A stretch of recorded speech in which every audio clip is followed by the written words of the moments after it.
आइए दोस्तों, स्वागत है दोस्तों आप सभी का इस YouTube चैनल पे। और आज की वीडियो आपके लिए इम्पोर्टेंट होने वाला है, क्योंकि आज के वीडियो में हम संस्कृत का वस्तुनिष्ठ प्रश्न बताने वाले हैं। यानी आपको अब वही प्रश्न पढ़ने की जरूरत है जो आपके बोर्ड एग्जाम में पूछे जाए। जैसे कि आप लोगों को पता है कि 17 फरवरी के आप लोगों का संस्कृत का पेपर होने वाला है।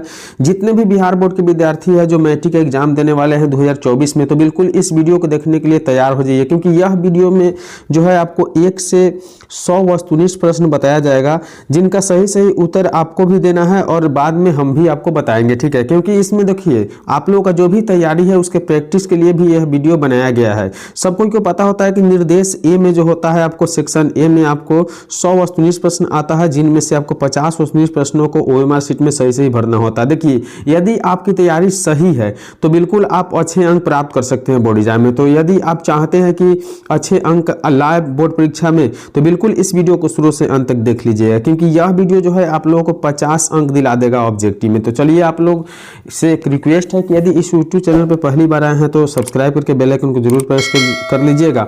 अगर आप इस प्रश्न का उत्तर सही सही जानते हैं तो बिल्कुल एक एक प्रश्न का कमेंट करके जरूर उत्तर बताइएगा। तो चलिए, हम देर नहीं करते हुए वीडियो को शुरू करते हैं। तो देखेंगे कि आज के वीडियो का पहला प्रश्न है कि किसी शब्द यानी किस शब्द में आंग उपसर्ग है। किस शब्द में आंग उपसर्ग है? तो इसका सही उत्तर हो जाएगा आहार। क्या है? आहार बिल्कुल सही उत्तर हो जाएगा, यानी ऑप्शन ए जो है करेक्ट आंसर है। चलिए बढ़ते हैं अगली प्रश्न की ओर। दूसरा नंबर प्रश्न देखेंगे, दिया हुआ है कि दुर्गम शब्द का कौन उपराग है। दुर्गम शब्द जो है कौन सा उपराग है? तो इस प्रश्न का जो सही उत्तर हो जाएगा वो ऑप्शन बी अर्थात दूरा। क्या है? ऑप्शन बी अर्थात दूरा बिल्कुल सही उत्तर हो जाएगा। देखिए, आप लोगों को वीडियो देखने में ज्यादा समय न लगे, इसलिए हम बहुत तेजी से वीडियो बनाते हैं ताकि आप लोगों का कम समय में कंप्लीट हो जाए क्वेश्चन, ताकि बोर्ड एग्जाम में अच्छे अंक प्राप्त कर सके। तो बिल्कुल इस वीडियो को शुरू से अंत तक जरूर देखिएगा, आप लोग से रिक्वेस्ट है। तो 3 नंबर प्रश्न देखेंगे, दिया हुआ है कि बहिः। क्या है? बहिः कि योग में कौन सी विभक्ति होगी? तो बहिः के योग में जो विभक्ति होगी वह पंचमी विभक्ति होगी, इसलिए इस प्रश्न का सही उत्तर ऑप्शन सी हो जाएगा। अगले प्रश्न की ओर बढ़ते हैं और 4 नंबर प्रश्न देखते हैं। दिया हुआ है कि तमूर्थ। क्या है? तमूर्थ च भाव वचनात सूत्र से चतुर्थी विभक्ति किम वाक्य में प्रयुक्त हुई है। तो 4 नंबर प्रश्न का जो सही उत्तर है वह ऑप्शन डी अर्थात क्या है? छात्रा पठनाय विद्यालय गच्छन्ति। ठीक है, अगली प्रश्न की ओर बढ़ेंगे और 5 नंबर प्रश्न देखेंगे। दिया हुआ है कि कर्ता कारक में कौन सी विभक्ति होती है। कर्ता कारक में कौन सी विभक्ति होती है?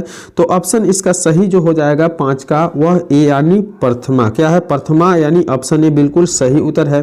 अगली प्रश्न की ओर बढ़ेंगे और 6 नंबर प्रश्न देखेंगे। दिया हुआ है कि भवता शब्द के सप्तमी विभक्ति का रूप कौन सा है। भवता शब्द का सप्तमी जो है विभक्ति का रूप कौन सा है? तो याद रखना है कि भवत्सु। क्या है? भवत्सु जो है भवता शब्द के सप्तमी विभक्ति का रूप है, इसलिए ऑप्शन इसका जो है बी बिल्कुल सही उत्तर हो जाएगा। अगली प्रश्न की ओर बढ़ेंगे और 7 नंबर प्रश्न देखेंगे। दिया हुआ है सखा पद। क्या है? सखा पद का मूल रूप क्या है? सखा पद का मूल रूप क्या है? तो 7 नंबर प्रश्न का जो सही उत्तर हो जाएगा वह सखी हो जाएगा। क्या है? इसलिए ऑप्शन जो है इसका सी बिल्कुल सही उत्तर है, यानी सखा पद का मूल रूप क्या है? तो सखी हो जाएगा। ठीक है, अगली प्रश्न देखिए 8 नंबर प्रश्न दिया हुआ है कि विभेति। क्या है? विभेति में कौन सी धातु है। विभेति में कौन सी धातु है? तो 8 नंबर प्रश्न का जो सही उत्तर हो जाएगा वो ऑप्शन बी अर्थात भी धातु है। क्या है? विभेति में भी धातु, इसलिए ऑप्शन इसका बी जो है बिल्कुल सही उत्तर है। बिल्कुल आप लोग संस्कृत के पेपर में अच्छे अंक लाना चाहते हैं तो इस वीडियो को शुरू से अंत तक जरूर देखिएगा, क्योंकि इस तरह की वीडियो अगर आप मिस करते हैं तो आप लोग बहुत क्वेश्चन भी पढ़िएगा और आपका एग्जाम में अच्छा रिजल्ट भी नहीं आएगा। तो हम 9 नंबर प्रश्न आपके पास लेकर आए हैं। दिया हुआ है कि दृश्य धातु के लॉट लकार का रूप कौन सा है। दृश्य धातु के लॉट लकार का रूप कौन सा है? तो 9 नंबर प्रश्न का जो सही उत्तर है वह क्या है? द्रक्ष्यति। क्या है? द्रक्ष्यति जो है ऑप्शन सी बिल्कुल सही उत्तर है। अगली प्रश्न की ओर बढ़ेंगे और 10 नंबर प्रश्न देखेंगे। दिया हुआ है कि किस शब्द में अनियर प्रत्यय है। किस शब्द में अनियर प्रत्यय है? तो 10 नंबर प्रश्न का जो सही उत्तर है वह पठनियम। क्या है? पठनियम में जो है अनियर प्रत्यय है, इसलिए इसका जो सही उत्तर है ऑप्शन डी अर्थात 10 नंबर प्रश्न का सही उत्तर ऑप्शन डी है। अगली प्रश्न की ओर बढ़ेंगे और 11 नंबर प्रश्न देखेंगे। दिया हुआ है कि DAV। क्या है? डीएवी विद्यालय की स्थापना किसने की? डीएवी विद्यालय की स्थापना किसने की? तो इस प्रश्न का जो सही उत्तर है वह क्या है? स्वामी दयानंद के अनुयायियों ने। क्या कौन किया था? स्वामी दयानंद के अनुयायियों ने। चलिए अगले प्रश्न को बढ़ेंगे और 12 नंबर प्रश्न देखेंगे, दिया हुआ है मंदाकिनी वर्णम पाउ रामायण के किस कांड से संकलित है? मंदाकिनी वर्णम जो है पाउ रामायण के किस कांड से संकलित है? तो 12 नंबर प्रश्न का जो सही उत्तर है वह अयोध्या कांड से। किस कांड से? अयोध्या कांड, यानी इसका जो सही उत्तर है वह ऑप्शन सी दिया हुआ है। अगली प्रश्न की ओर बढ़ेंगे और 13 नंबर प्रश्न देखेंगे, दिया हुआ है कि राम क्या है? राम मंदाकिनी की शोभा किसको दिखा रहे थे?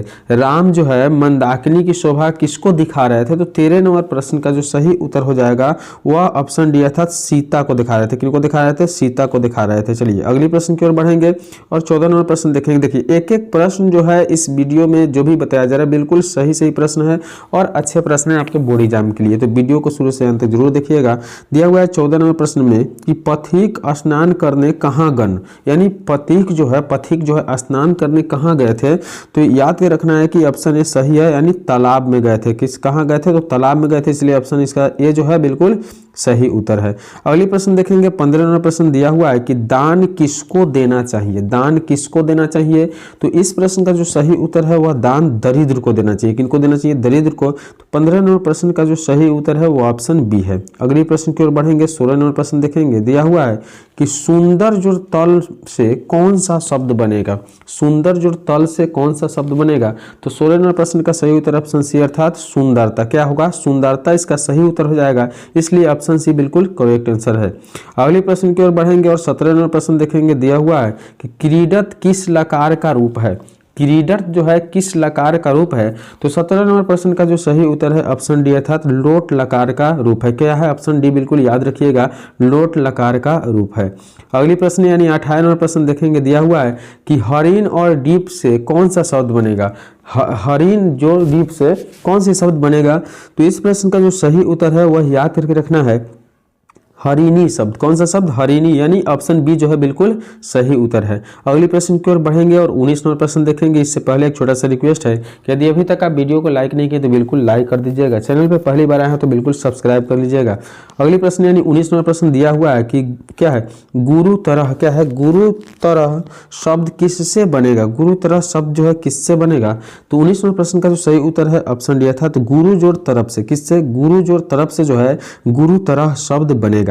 अगली प्रश्न यानी 20 नंबर प्रश्न देखेंगे। दिया हुआ है कि लिखितवान। क्या है? लिखितवान में कौन प्रत्यय है? लिखितवान में कौन प्रत्यय है? तो 20 नंबर प्रश्न का जो सही उत्तर है ऑप्शन डी अर्थात सानच। क्या है? सानच प्रत्यय है। अगली प्रश्न के बढ़ेंगे, 21 नंबर प्रश्न देखेंगे। बिल्कुल आप लोगों का वीडियो ज़्यादा लंबा ना हो इसलिए हम बहुत तेजी से आपको प्रश्न बता रहे हैं ताकि आपका कम समय में भी पूरा तैयारी हो जाए। देखिए 21 नंबर प्रश्न दिया हुआ है कि मैथिली भाषा के कवि कौन है?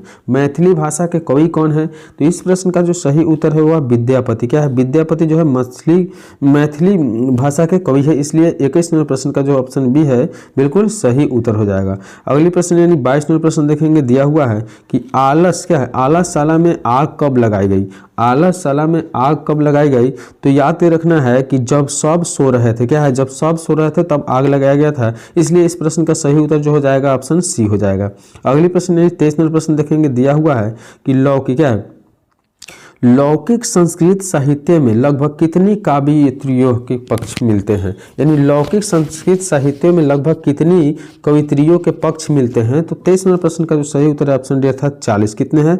40 कवियत्रियों का पक्ष मिलते हैं, याद रखना है, ऑप्शन डी बिल्कुल इसका सही उत्तर है। अगले प्रश्न की ओर बढ़ेंगे और 24 नंबर प्रश्न देखेंगे। दिया हुआ है कि सर्व शुक्ला सरस्वती किसने कहा है? सर्व शुक्ला सरस्वती किसने कहा है? तो 24 नंबर प्रश्न का जो सही उत्तर है ऑप्शन ए अर्थात दांडी। किसने कहा? दांडी, यानी ऑप्शन ए इसका बिल्कुल सही उत्तर है।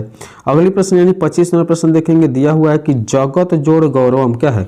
जगत जोड़ गौरवम की संधि क्या होगी? संधि से कौन सा शब्द बनेगा? यानी 25 नंबर प्रश्न में यह पूछा जा रहा है, तो याद रखना है कि क्या बनेगा? तो जग दौरवम। क्या बनेगा? जग दौरवम, यानी ऑप्शन बी जो है इसका बिल्कुल सही उत्तर है। अगले प्रश्न 26 नंबर प्रश्न देखेंगे। दिया हुआ है कि हर्षई प्लस अ के मेल से कौन सा नया वर्ण बनेगा, हर्षई प्लस अ के मेल से कौन सा नया वर्ण बनेगा। तो 26 नंबर प्रश्न का जो सही उत्तर है ऑप्शन डी अर्थात ए बनेगा। क्या बनेगा, ए बनेगा। चलिए अगले प्रश्न की ओर बढ़ेंगे और 27 नंबर प्रश्न देखेंगे। दिया हुआ है कि नीलम क्या है, नीलम उत्पलम का समस्त पद कौन सा है, नीलम उत्पलम का समस्त पद कौन सा है। तो 27 नंबर प्रश्न का जो सही उत्तर है वो ऑप्शन डी अर्थात नीलोत्पलम, क्या है, नीलोत्पलम बनेगा। अगले प्रश्न यानी 28 नंबर प्रश्न की ओर बढ़ेंगे। 28 नंबर प्रश्न दिया हुआ है कि सर्वतः क्या है, सर्वतः के योग से कौन सी विभक्ति होगी, सर्वतः के योग से कौन सी विभक्ति होगी।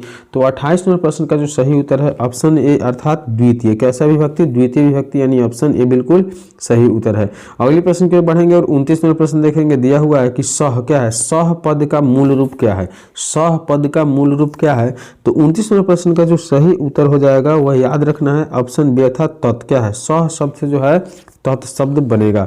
अगले प्रश्न की ओर बढ़ेंगे। 30 नंबर प्रश्न दिया हुआ है कि जा धातु के लट लकार का रूप कौन सा है, जा धातु के लट लकार का रूप कौन सा है। तो 30 नंबर प्रश्न का जो सही उत्तर है ऑप्शन सी अर्थात जानाति। क्या है, जनाती है। अगले प्रश्न की ओर बढ़ेंगे और देखेंगे। 31 नंबर प्रश्न दिया हुआ है कि नेछामी नेछामी किसने बार बार कहा, नेछामी नेछामी किसने बार बार कहा। 31 नंबर प्रश्न का जो सही उत्तर है ऑप्शन बी अर्थात शक्र के द्वारा कहा गया। किसके द्वारा कहा गया, शक्र के द्वारा कहा गया। अगली प्रश्न यानी 32 नंबर प्रश्न देखेंगे। दिया हुआ है कि व्याघ्र पथिक, क्या है, व्याघ्र पथिक कथा पाठ में किसके लिए कौंतेय हुआ है, व्याघ्र पथिक कथा पाठ में किसके लिए कौंतेय हुआ है। तो 32 नंबर प्रश्न का जो सही उत्तर है वो ऑप्शन ए अर्थात पथिक, किनके द्वारा, पथिक के लिए कहा गया। ऑप्शन ए बिल्कुल सही उत्तर है।